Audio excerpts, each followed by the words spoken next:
What's up, YouTube? Joseph here, and it's that profile time once again. And I'm doing, of course, once again, Harpies with some inspiration from the OCG when it comes to this deck, because the OCG had two decks top, and they were they were really unique in their build, and I wanted to just go over my deck, which is very much inspired by theirs. So let's get this deck profile started, shall we? Okay, for our monsters, I'm rocking triple Harpie Chandler. She's pretty much one of Harpie's go-to monsters. She's our summoner monk. You can discard a Harpie card, just summon a Harpie monster from your deck to the field in defense. If you control a dragon type, her level changes from 4 to 7. So you get those rank 7 exceed plays with Harpie's pet if you play Harpie's pet dragon. And just before I go into it, Harpie Chandler, Harpie Queen, Harpie Dancer, and Harpies all have this last effect. They're treated as Harpie Lady whether on the board or in the graveyard. So you can use cards like Elegant Egotist to get a Harpie Lady from the deck. They aren't Harpie Lady in the deck because it goes against that 3 of a kind ruling. We can only have 3 types of a card in the deck, unless it's like semi-limited or limited or banned. So got that out the way. Next is Harpie Dancer, and this is pretty much one of Harpie's go-to types of monsters. You can special summon it. Well, I mean, when she's when she's on board, you can return one wind monster on your board back to hand to give an additional normal summon of a wind monster. So you can summon stuff like you can bounce her back, play Harpie Chandler, and then you can use Chandler's effect to discard her and then put Harpist on the board or put a dragon or whatever Harpie on the board. And because of her low stats, she can get under bottomless because her base is 12. When Honey Ground, she's 14. So that's Dancer.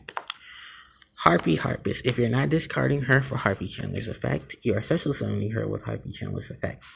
And I say that because when she's sent to the graveyard during the end phases, when she's sent to the graveyard, you can add one level 4 Winged Beast monster with 15 less attack from your deck to your hand. So she's pretty much a Skarn for Winged Beast, for level 4 Winged Beast with 15 or less attack. So she pretty much has a combination of Skarn and a Sangan. When she's normal summoned, if you control another Winged Beast monster, you can bounce that card back to your hand, and one face-up monster your opponent controls back to hand. So you can get some Divine Wind plays out of her as well. Next, I'm running 1 Cyber Harpie and 2 Harpie Lady 1, and these are pretty much, they're always treated as Harpie Lady, even if like Skill Dreams on the board. These are always Harpie Lady, so they get over that little factor. Just the effect of Harpie 1 would be negated because that is an effect that's not a condition, like that's not her ruling. You can't Skill Dream, you can't Skill Dream the ruling because of the fact that they're always treated as Harpie Lady.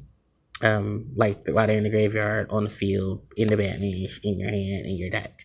That's also why the Elegant Egotist is worded the way it is, and Chandler, Queen, Dancer, and Harpist are worded the way they are because of that whole they get over the 3 of Fool. And these are, like I said, your Elegant Egotist targets if you're not running Harpie Sister. In case that's not apparent. Because they're not Harpie Lady as well. So, alright, that's 3 of them. Next is the last Harpie in my deck, and that's 3 Harpie Queen. Pretty much my 19 beater, and I can discard her from my hand to add Harpie Sunny Ground from my deck to my hand. And then the last monsters in my deck are 2 Maxi. Let's see. For spells. Okay. 3 Hysteric Sign. If you're pretty much got 2 great effects out of this.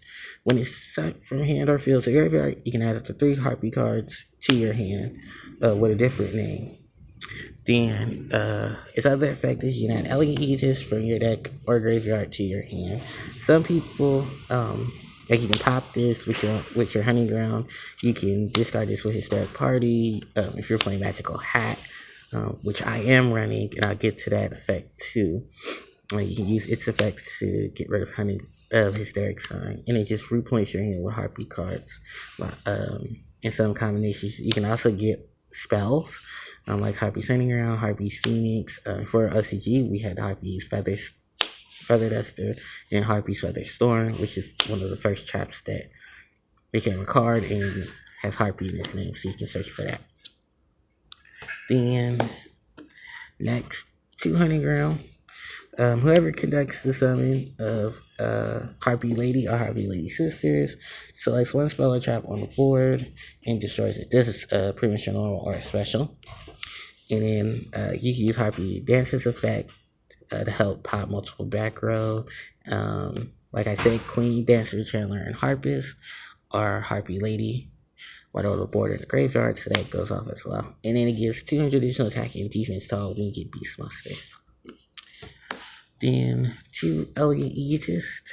Now, I know this is kind of risky because 1 is just sufficient enough. Some people are, we're questioning OCG. I think it's really strategic. Say, for instance, you don't want to run Divine Wind, but you still want to bring out a lot of more Harpies. Although we only have 3 targets that are considered Harpie Lady in the deck, easily a Phantasmal Dragon can be made. I know you can activate play it, then play Hysteric Sign, get it back, and then play it again. But it just helps with those plays, so you can easily go through the deck. Then my one-ofs are 1 Regeki and 1 Instant Fusion. So that's the spells. Onto the traps. 2 Hysteric Party, and this is pretty much Harpies. One of Harpies OTK, like win type of condition cards. Discard a card from your hand, so summon as many Harpie Ladies as possible from your deck to from your graveyard to the field. So you can go into like multiple Harpie Queens, 2 Harpie Lady 1s, Chandler Queen, Dancer, because they're all treated as Harpie Lady, one in the graveyard and then on the board. So great combination card. Like I said, you can discard Sign, get this effect off during the end phase, discard Harpies, get her effect. If you have like another one in the graveyard, just don't special summon it. And then, of course, the Massive Exceed plays you can get with this card as well. Then 2 Magical Hat, 2 Breakthrough Skill, and this is pretty much a working combination. Another card similar to Breakthrough is Skill Prisoner. Breakthrough negates effects. Skill Prisoner protects effects from other cards. So, and then when they're in the graveyard, you can banish them to get what they would do on the board from the graveyard. With Magical Hat, you can send them to the graveyard. With Hysteric Sign. Sign will get its effects in the end phase because it was sent from the field to the graveyard. So that's just an easier way to bring them out, and then you get their effects off. So that's Magical Hat and Breakthrough. Then 2 Icarus Attack, because it wouldn't be a Winky Beast deck without Icarus. Some people choose not to. They choose to run 1 or they choose to side it. It's however you choose to play Icarus. 2 Anti-Spell. And with the combination of Harpie's Hunting Ground, you pretty much take out your opponent's spells. And you pretty much make them vulnerable. Even quick play spells, because they still have to wait for them to activate it. And then with Hunting Ground, you can just pop them. Dancer, Ego, stuff like that. Although you're forced to set your spells as well. It's always, like I said, just chainable stuff. Like the quick play spells, you even have to wait. Like MST, Twin Twister, so you can pop those. Pretty much forcing your opponent into setting their spells and stuff, and then just taking them out. 1 Hunting Ground. Next are just my one-offs. I'm running 1 Solemn, 1 Vanities, 1 Bottomless, and 1 Trap Tricks. Alright, so that's my main deck. To my extra, 2 Harpies, Pet Phantasmal Dragon. This is pretty much the boss monster from the extra deck. While you need 3 wind monsters, 3 level 4 wind monsters to make it. That's not hard with Harpies. All of his effects apply while it has exceed material. It can attack your opponent directly. It can Your Harpie cards cannot be targeted by effects or for attacks. But during each of your end phases, you have to detach your material from this card, which is a small price to pay for pretty much whacking your opponent with 2,000 points. The worst thing that could possibly happen is like mirror force and stuff, but you should, in case you do, like you can put in glasses, you can put in like wiretap, stuff like that to protect your Harpies. Phantasmal Dragon from stuff like that. Next, 2 Lightning Chidori. It's a staple for wind decks, and with anti-spell, if you summon it, you can send that set spell to the bottom of the deck, and then once a turn, you can detach your material from it to send a face-up card on your opponent's controls to the top of the deck. So you're disrupting plays like that as well. And it's so easy to make. It needs 2 level 4 wins, which pretty much every Harpie except for Sisters and Pet Dragon are. Next, 1 Castel. Because it's like Lightning Chidori, you can send stuff back. You can set stuff like Maestroke and have Chidori come in as well. It's a Wingy Beast, so it combos well with Harpies, Honeyground, and Harpie Lady 1. That got still Emerald. I just use it for the Powder Avarice. If I was running Harpie Lady 1, I could use its secondary effect to special summon her. Harpie Lady, the normal monster. I use his effect to detach to summon her, and then I can, make more massive plays from that as well. Ice Beast Zero Fine works well in any Winged Beast deck. She needs 2 level 4 Winged Beasts, detaches the material, negates all face-up cards your opponent controls, and then for each face-up card on the board, she'll gain 300 attack. So that's not really a bad effect either, especially because all those effects last to your next standby phase. So you have a pretty hefty meter. And if worse comes to worse, you can just curse attack and then take out their cards. A lot of 1-ups. 1 Gaga Cowboy, so you can do 800 points of damage. Gorgon, he can redirect stuff. Like you want to blow up your own. You don't want to blow up your anti-spell, but you want to blow up like your Hysteric Sign. If you're trying to MST, Twin Twister, Effect Veiler. So that's a really good monster to hold on to.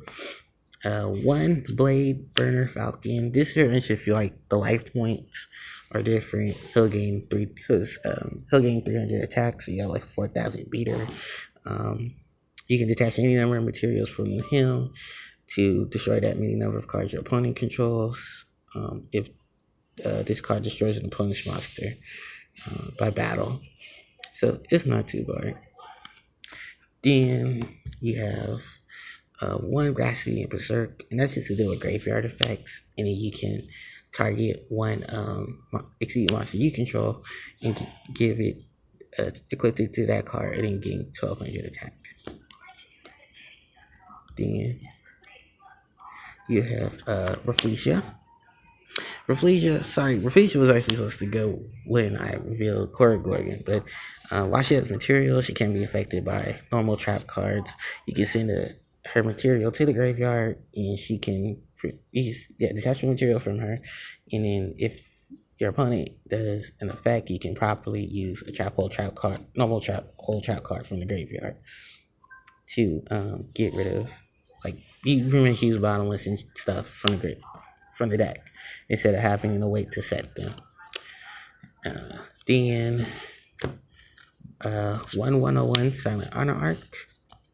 I'm running 1 Ragnar 0 so I can deal with Zodiac because they're all 0, and with the additional attack and stuff, you can easily deal with that as well and then draw off of that. And then 1 Elder Entity Noden because instant fusion. So that's pretty much the deck, you guys.